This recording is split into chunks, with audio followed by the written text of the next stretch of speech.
Very important news coming out of the United States in regards to the FAA, the Federal Aviation Administration, and the DOT, the Department of Transportation, both teaming up in a new video here. They're presenting regarding some new rules and regulations in respect to the new bill that was just passed this year, the American Drone Dominance. And basically, just to summarize it, it's a new bill that was presented by the current administration where the U.S. has to pretty much play catch up in the drone technology industry. That's made in the USA, manufactured in the USA, and bright minds putting it all together within the United States, right? And then it also includes a new system, I believe, a new airspace system to control all this. And why I say catch up is because the drone industry has been around for more than 10 years. I would probably say 15 years. It has been dominated primarily by DJI in the United States. That's a drone company from China that has been completely dominating all sectors. We're talking about consumer, prosumer, enterprise level like police and firefighters, search and rescue, also agriculture. So all kinds of markets that evolved throughout the time has been completely dominated by DJI, and in the US we haven't seen anything in regards to competing in that space. So now this new bill comes out, American Drone Dominance, and it's gonna the potential is for it to do that, to figure out a way to get the US to catch up and start building its own fleet of drones. So let's watch this video and then I'll just comment as we go. Administrator Bedford, for inviting us to join you in marking this historic moment. Our industry has been waiting for this day for quite a while now, and we couldn't be more excited. The government and industry leaders gathered here today share a common goal: to bring the incredible benefits of drones to communities across the country. We all understand that pioneering these innovative aviation technologies is vital for our economy, for safety, for national security. Drones have become critical tools for so many Americans. Farmers save time and money spraying crops.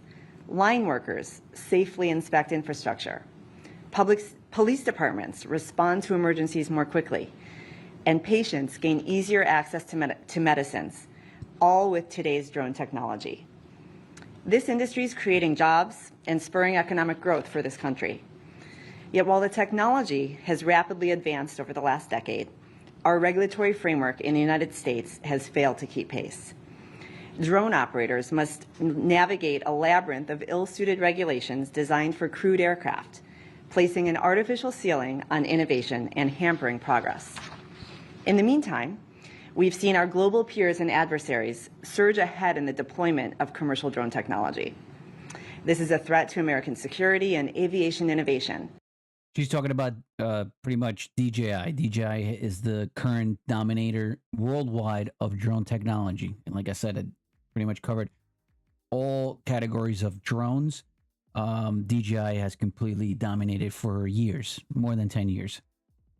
Two areas where we have consistently led the world, and it underscores the urgent need for us to modernize our regulations to regain our competitive edge and safeguard our national interests. We're so grateful that the White House recognized these challenges in its recent executive orders on unleashing American drone dominance and restoring American airspace sovereignty. And today, we take the next step together in establishing American leadership in drone technology. With today's proposal, the domestic drone marketplace gains certainty about what business success will look like in this new era. Investors who sat on the sidelines can now see proof that the federal government indeed supports the use of this critical technology.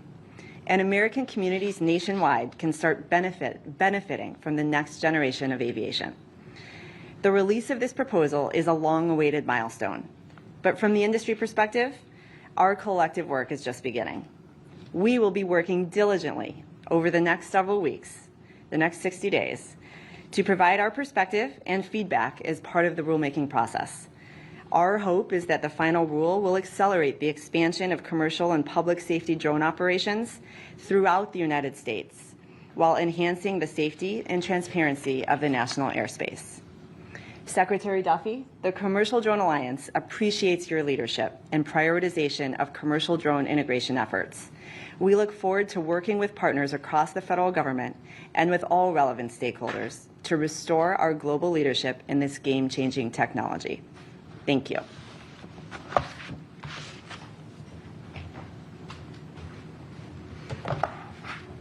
Good morning.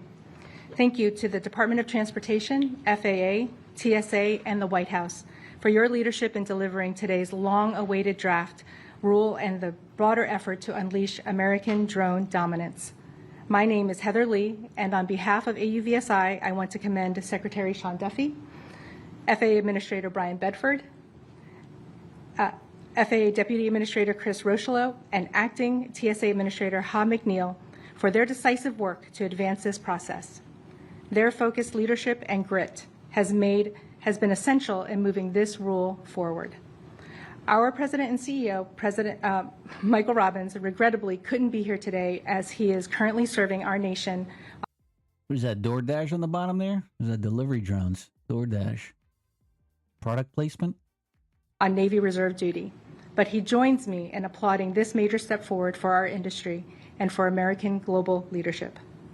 This is a breathtaking moment. For too long, the United States has lacked a clear, scalable, regulatory path for advanced drone operations. Today's draft rule begins to change that, showcasing the way forward to unlock the safe integration of drones into the national airspace that enhance public safety, transform commercial services, and create high-quality jobs. With this action, the U.S. is taking a meaningful step to reassert global leadership in advanced aviation. With timely finalization as set forth by both Congress in the FAA Reauthorization Act of 2024 and President Trump's Unleashing American Drone Dominance Executive Order, this rule will enable scaling of critical applications like infrastructure inspection, emergency response, precision agriculture, and beyond, advancing public benefit and safety and generating billions in positive economic impact. To help illustrate what this rule makes possible, our member company, Skydio, is conducting an indoor drone flight demonstration today here at DOT, followed by a remote operation flight. By the way, Skydio is a U.S. Based drone technology. They were around for a little bit in the consumer area, in the consumer sector. They were too expensive. No one was buying it. And then I think they moved into the military sector, and now it's just fully military. Of a drone on the other side of the country in San Francisco. These flights embody the very concept of beyond visual line of sight and show how policy directly enables innovation and advances safety. Following the good work that we and many of our members did during the BVLOS ARC, AUVSI and the drone industry looks forward to reviewing the draft in full and submitting substantive industry feedback in the weeks ahead. We stand ready to support the next steps in the effort. By the way, the BVLOS that she's talking about, the BVLOS is beyond visual line of sight. Basically, what it means is if you're flying your drone and you're in let's say you're in a park and you fly the drone, and visual line of sight means that you see the drone flying around you, and you're always maintaining a line of sight. You can always see it anywhere it flies. You see it. Beyond visual line of sight is if you send that thing over the trees and into another park in the neighborhood, that's beyond visual line of sight. You can't see it anymore. It's been a thing for a while in the United States. So I mean, I guess this is some new rules I guess they're going to impose. To finalize the Part 108 rule. Today signals a powerful commitment in the weeks ahead. We stand ready to support the next steps in the effort to finalize the Part 108 rule. Today signals a powerful commitment to safety, innovation, and American drone dominance. Let's continue this moment. Thank you. All right, so I guess that's the Part 108. Before taking questions, just I guess that's what she's meaning. The Part 108 is the new rule for beyond visual line of sight. want to make a quick point here. So often, technology evolves in government, rules and regulations don't evolve with it. And what you're seeing today is government coming up to speed with the evolution of this technology. And if we don't do that, there is no reason why we fall behind but for the fact that government can't respond in a timely fashion. Our industry can. We need our government to as well. I want to be clear, for us, the backdrop of this is always safety, making sure our communities and our people are safe as the opportunity for drone technology evolves and is deployed.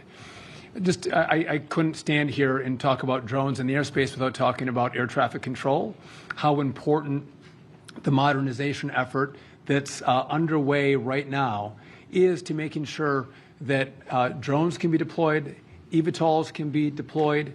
I want to thank the Congress and the President for the $12.5 billion down payment they gave us to start this process. The total we need is $31.5 billion, but we can start the process. What we are doing, Brian and I have had a lot of conversations. We believe setting this up right is going to save us months and years in the back end. And so we are going through that process now, thinking through how we deploy, how we contract, how we engage with the private sector to make sure this is done at the speed of President Trump, the speed of the private sector, and do it with the safety and the reputation of safety from the FAA. And so that is coming along very well. But again, all of this works together. It all flows together. Making sure these are deployed safely also relies on us re-envisioning all the other uses we're going to have in the NAS. So with that, we're happy to take any questions you may have for us. Yeah. Sam Gonzalez, Politico. Thanks for doing this. It mentions in the fact sheet certain aircraft could weigh up to 1,320 pounds. What's the certain aircraft part of this? Is that all drones or? It's simply trying to specify that there is a cap in terms of the total weight of both the aircraft and the payload. Some aircraft will obviously not hit that limit, but that is the upper end of the limit.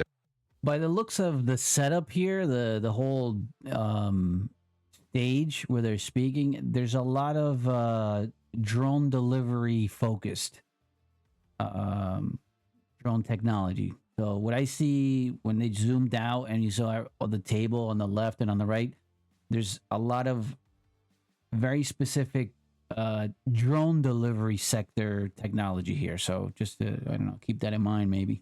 That can be certified under this rule. What's the current limit under the exemption process? Is it the same thing or is it higher? It's just ad hoc. So there's obviously 7 different drone testing facilities around. And by what I understand too, based on what the guy said and the lady, we're also talking about some sort of new airspace system. All right, so we're catching up to a potential new drone air traffic system for safety around the country right now. I think we've added 2 more under FAA reauthorization. End of the limit that can be certified under this rule. What's the current limit under the exemption process? Is it the same thing or is it higher? It's just ad hoc. So there's obviously 7 different drone testing facilities around the country right now. I think we've added 2 more under FAA reauthorization that we're currently evaluating. But right now, it's a very ad hoc process. Hi, Allie Versbell from Bloomberg. Also in the fact sheet, you talk about the drones being able to meet certain industry consensus standards rather than having to go through sort of the normal certification process. Are those standards, have they been set yet, or how soon? If not, how soon do you think they would? So the standards are expressed in the rule itself, so that'll be transparent soon. But again, the idea is to level the playing field here. So rather than policy by exemption. The policy is the policy, and the industry will be able to innovate with certainty versus the uncertain process we have today. So what I'm hearing here is something to do. There was some kind of filter or some kind of stoppage or some kind of speed bumps, dead ends, or something like this. This new either bill or new system they're trying to put in place is, I'm guessing, opening up more doors for innovation in the U.S. because before that, the U.S. could not innovate, if I'm understanding correctly. Like the U.S. could not innovate prior to now. Like, right, whatever they're setting up now is to open up it's like opening up the floodgates to American innovation and drone technology. Lauren Chang, Fox Business. I had a question on setting up a nuclear reactor on the moon. What challenges do you and the experts anticipate with that, and how critical is that we beat China in winning the second space race? I didn't think the moon was going to come up today. I wasn't prepared for that. You are the acting NASA administrator. And it didn't come from Politico, so that's wonderful. Listen, so this is not a new concept. This has been discussed under Trump 1, under Biden. But we are in the race. We're in a race to the moon, in a race with China to the moon, and to have. We're back. We're back to the race to the moon. A base on the moon. We need energy, and some of the key locations on the moon, we're going to get solar power, but this fission technology is critically important, and so we've spent hundreds of $millions studying. Can we do it? We are now going to move beyond studying, and we have given direction to go, let's start to deploy our technology to move to actually make this a reality. And I think the stat we have is it's a 100 kilowatt output. That's the same amount of energy a 2,000 square foot home uses every 3.5 days. So we're not talking about massive technology. We're not launching this live. That's obviously, if you have any questions about that, no, we're not launching it live. But again, energy is important. And if we're going to be able to sustain life on the moon to then... Why not launch it live? I think the world likes to see that stuff launch live. And go to Mars, this technology is critically important. And I would just note that we're behind, right? If we're going to engage in the race to the moon and the race to Mars, we have to get our act together. We have to marshal all of our resources. How are we behind for the moon? Didn't we, like in 1969 we beat everyone to the moon. We cannot be behind if we went to the moon in 1969. This is all of our focus on going to the moon, which is what we're going to do. And again, there's a lot of things that NASA does, and a lot of people love a lot of the things that NASA does. But this is about space exploration. And this is about this next phase. A lot of people don't know even what Artemis is. Everyone knew what Apollo was. We all knew, the whole world knew what Apollo was. We were going to the moon. Artemis is we're going back. So in the first part of next year, we are going to send Artemis 2 out. Met the 4 astronauts. They're fantastic. Well, that's because you have to broadcast it live like everybody did with the Apollo thing. When they did Apollo, they broadcasted it to the world. They showed it. If you don't publish anything and you don't show things, you don't show the launch, you don't have cameras everywhere broadcasting this new space exploration, then no one's going to know about it. We're going to go out around the moon and come back. You could say that. You could say you're going to go around, you're going to go up, you're going to go down, you're going to go in, you're going to drill holes. But if you don't show it, no one will know. Artemis 3, we are going to go back to the moon. We're going to land. The longest time we've spent in the past was 3 days. We're going to stay for 6 days. And then after that, we're able to start shipping our assets to the moon unmanned. And we'll have those assets there as our astronauts arrive and are able to build a base. But this is critically important. There's a certain part of the moon that everyone knows is the best. We have ice there. We have sunlight there. We want to get there first and claim that for America. And we were there already. Did you just say, hold on a second. Do this sunlight there. We want to get there first and claim that for America. And to do this is this part of. By the way, I'm not sure if it's still there, but there's a flag on the moon, and that flag is an American flag. So The fission technology is critically important to sustain life because solar won't do it, but it's just a lower amount of that fission technology that's going to allow human life to sustain. Do you have a follow-up? I had a separate question too. So as far as AI and airline pricing, do you have any concerns about Delta and other airlines using AI to set pricing? And have they explained to you at all exactly how they're using it? man, we are veering off to now airlines. So we went from the moon to now commercial airline. We were talking about drones, and now it's like just completely out of control. So do I have a concern broadly about AI pricing? Yes, I do. Let's sell prices on seats for what they should go for. But to try to individualize pricing on seats based on how much you make or don't make or who you are, I can. This is how much this is how much they care about drone technology in the U.S. It's a hearing about drone technology and the future of drones and the drone dominance and the system of drones.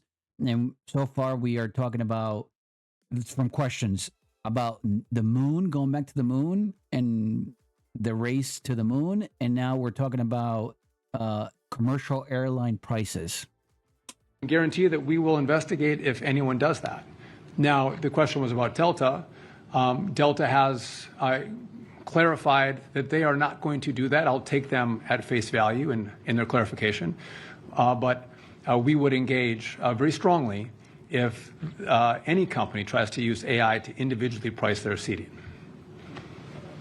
Secretary Duffy, it's Pete Montino with CNN. I want to ask you about what would you say to somebody who says the airspace is already so crowded? We've seen the midair over the Potomac River. We have seen near misses over and over again. There was a drone strike with a wildfire airplane in California during the wildfires last year. So what would you say to somebody who says that this only introduces more things into the airspace when the warning signs are already there? I would argue the drone strike, over the wildfires, the reason we need this regulation. The fact is, we've got a little bit of the Wild West out there right now. So regulate. All right. So what I think they're talking about here, they went back to the drone talk. The question is regarding like rogue drones. So drones that are being flown by civilians, maybe, just going up, taking some pictures or videos. And they specifically asked the question in regards to, I guess there was a strike during a wildfire, I think. Let me go back. To the drone. What would you say to somebody who says that this only introduces more things into the airspace when the warning signs are already there? River, we have seen near misses over and over again. There was a drone strike with a wildfire airplane. Yeah, so there was I guess a helicopter hit a drone during a wildfire operation. And they there was no, I guess what he's saying is like there's no system involved in protecting when there's a wildfire. They say don't fly your drone because they're conducting an operation to put out the fire, so don't send your drone out there and interfere with that operation. I would argue the drone strike, over the wildfires, the reason we need this regulation. The fact is, we've got a little bit of the Wild West out there right now. So regulating to a common standard, making sure the vehicles comply.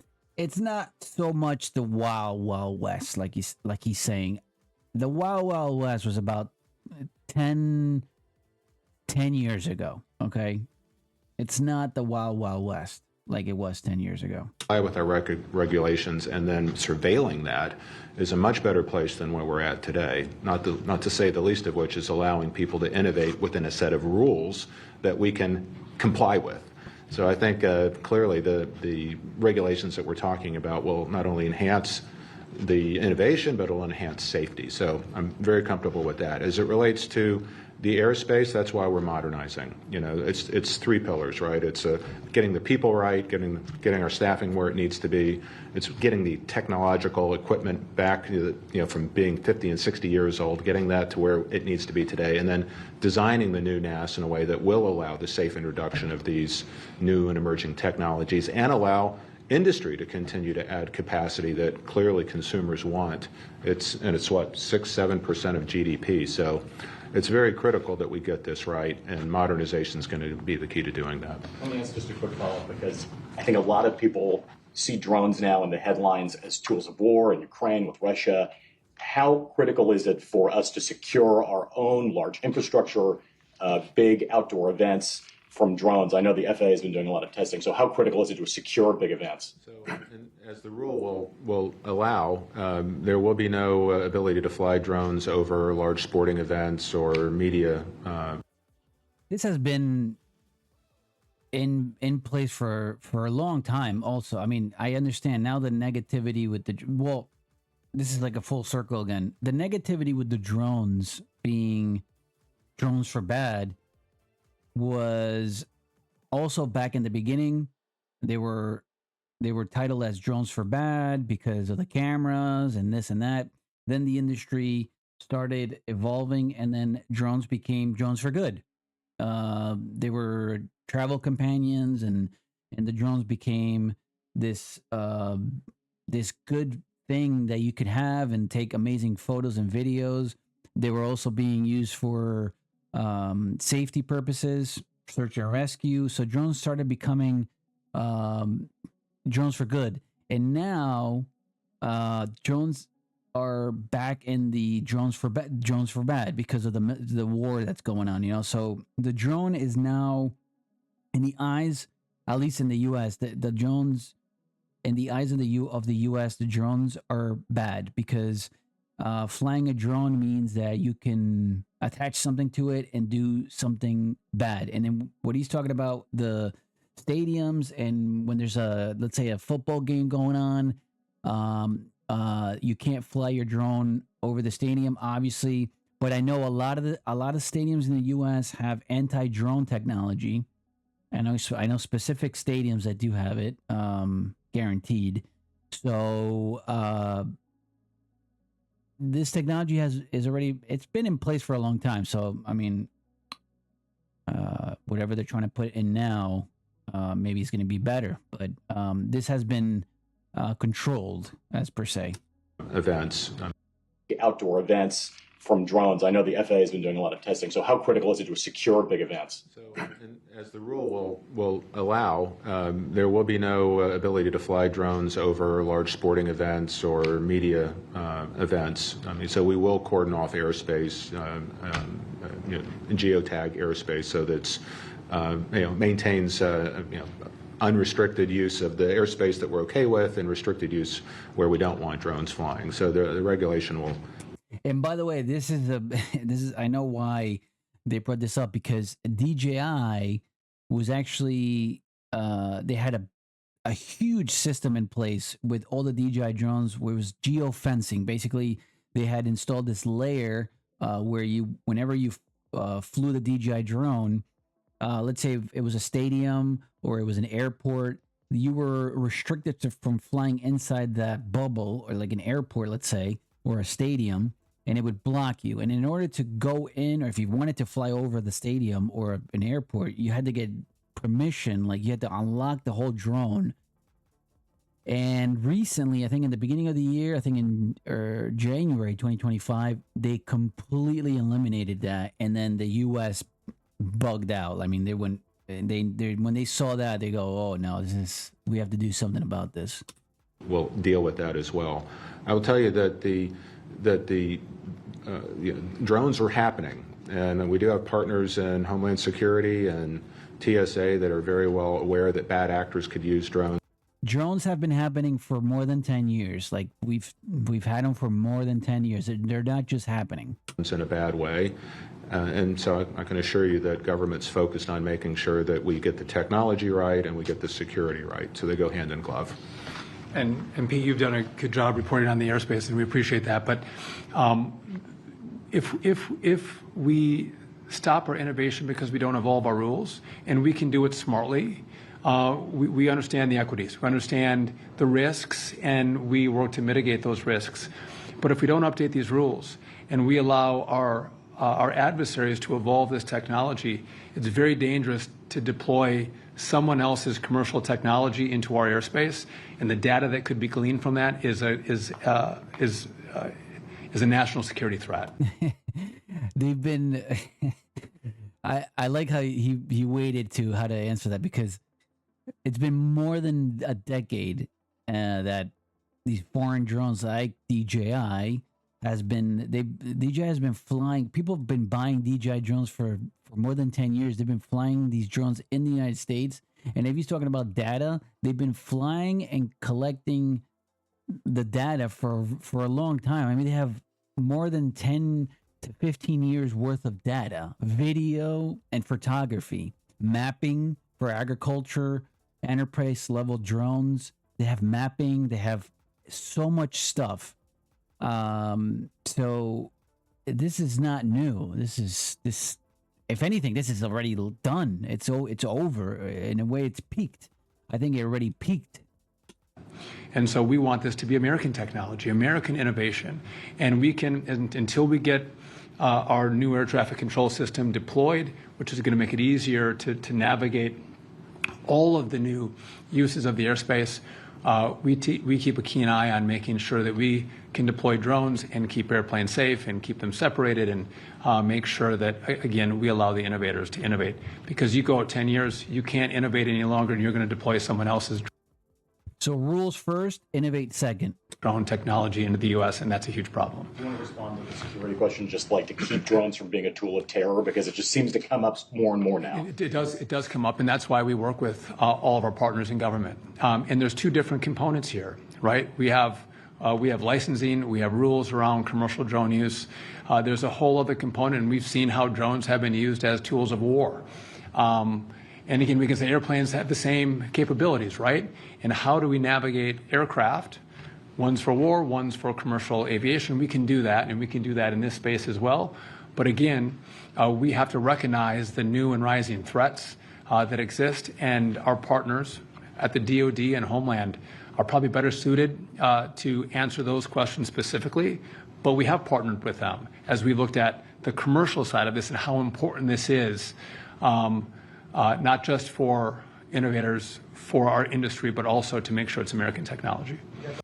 By the way, in regards to the drones for bad, drones, tools for war, fear of drone, these keywords, these things don't care about airspace. They don't care about a system. They don't care about anything that he's talking about as far as like keeping it safe. These things, I've seen some of the footage, and they are so advanced in the sector or the zone of overpowering any system. They're so advanced in that they're I would say maybe 5 years in advance to any system that can be in place. They already shut down systems that were preventing these like bad actor drones from getting through. They already figured out new technology to get around it. So it's going to be interesting what this is all about, because I don't know if they're catching up or they're behind. Hopefully they're catching up and innovating. But it's I don't know. It's interesting. One more, guys. Thanks, Secretary. Brendan Collarton with Gray Television. What do you think is a realistic timeline for an average American, to be able to, drone deliver a DoorDash? And then, do you view the financial investment as the biggest hurdle or something else? What's happening right now in different communities across the country? You're getting a hot cup of coffee. You're getting a DoorDash. You're getting an Amazon package. It's happening in certain communities across the country. Listen, I do think communities have to have a say in do they want drone use in their communities. You'll find that there's the technology around the noise, which usually is an irritant for people, is remarkable how quiet they are. You don't even know they're there unless you look up. So I think with the evolution of the technology and the noise that comes from a drone, you're going to see a lot of communities that want this technology in their neighborhoods. We also, if you take some Amazon trucks off the road, DoorDash delivery drivers off the road. That frees up our roadways. We see less congestion. And there's a lot of benefits that come, less fuel burn. A lot of really good things can happen with this technology using the airspace in a different way. Yeah, I'll do one more. Thank you. The drone delivery is actually pretty cool. I've seen some of the drone delivery technology that's been around currently. There's a few American companies that are doing it. It's not all over the United States. It's just little towns. I mean, we're talking about maybe less than 1% that the drone delivery technology is being used. And it's still, I mean, I would say it's what they have. And one of the drones is on the table there. And it's what they have. This thing carries like maybe a 5 pound. I think the limit is 5 pounds or less. And it's able to send you a package and deliver it in, within that time frame of the order. So it's like same day delivery. And, you could probably get it in 30 minutes. But it's very small areas that are doing this because of the noise, because of people just don't want drones flying over their homes. Still a big thing. But the technology is still like, this thing hovers over your house and it drops a string in a little box and then it drops off the package. It's pretty cool. I think they should keep innovating that because it does provide a good service, especially in some towns.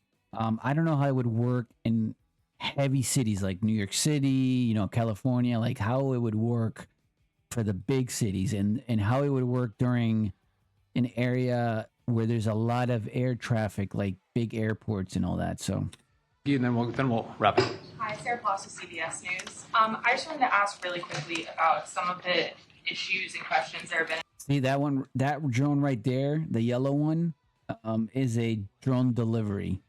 So that thing can carry those little packages there. You see Walmart, DoorDash.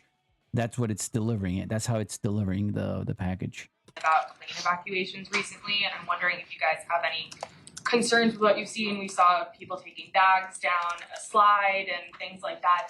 Do we still think that the 90-second evac standard is realistic, and what concerns might you guys have about that?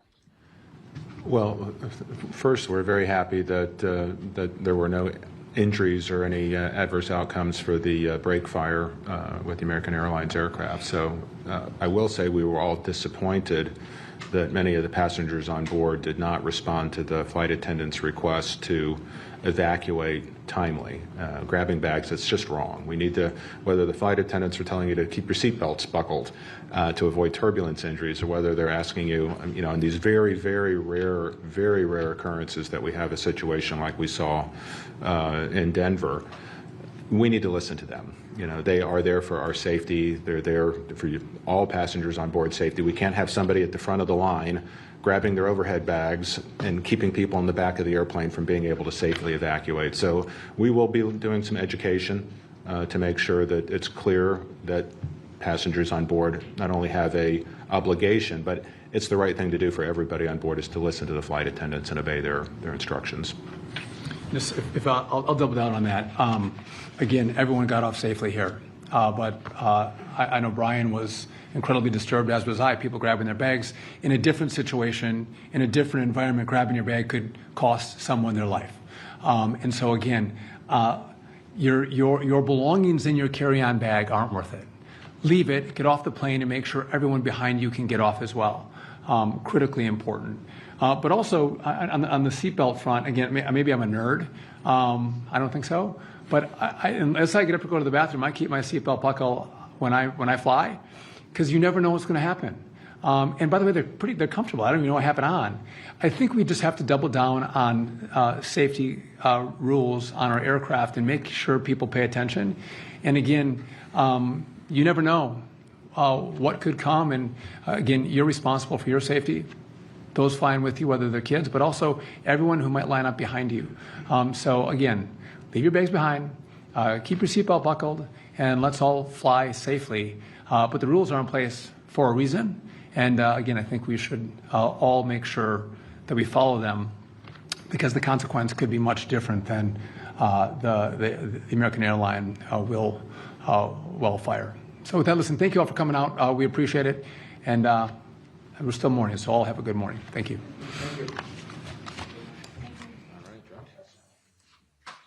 Where's the demonstration? I thought they were going to do something. The demonstration thing? I guess that's it. Well, that was the hearing. And I mean, I don't know. It's look, the facts are the US is behind by a lot in drone technology, and yes, they are catching up. I think that they're proposing too many rules and regulations. I'm guessing they're going to start with rules and regulations first in order to innovate. So they need to set the foundation, which are rules and regulations, in order for American companies to innovate. Now, what I'm afraid of is that they're going to waste so much time on rules and regulations, and then they're not going to be able to innovate. Maybe I'm wrong. Maybe that's the way it's going to be, or it should be. But I feel like they should start innovating. They should start doing random stuff to see if they can catch up to whatever, for example, DJI has been doing for the last 10 plus years. Catch up to that, get people to fly U.S. drones. The U.S. has great pilots. The U.S. was trained on foreign technology, basically, like DJI drones.